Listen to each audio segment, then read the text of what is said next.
झ्याम्पुतालिक बाउला ए नानी तिमीले झ्याम्पुतालिक बाउला देखेनौ होमस्टेमा कुटाइ गर्छु कि म घरभरि पाहुना आइरहेछ मेरो त घरमा पैसा पनि सक्यो एकछिन खानु त छोड न यत्रो बेर खाएर अलिकति खुवाउने बुढी पैसा सक्यो म त बुढी छोडेर बिराको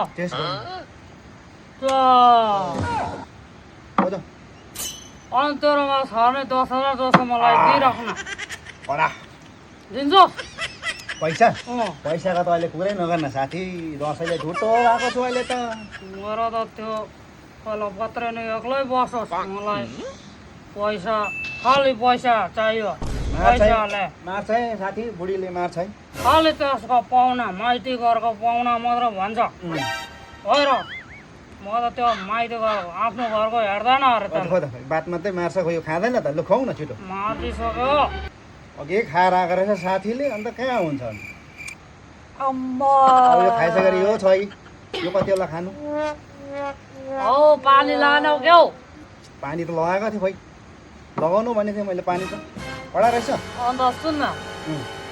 मेरो त खालि बुढीले माइत घरको मात्रै चेप्छ तेरो कसो के छ हौ मेरो पनि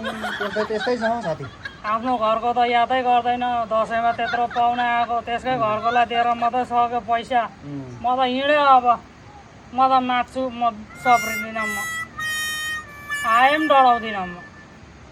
त्यसो त होइन अहिले आइपुग्छ है त्यस्तो बुढीले मलाई के पनि गर्दैन आउँदैन बुढी मलाई बुढी भनेको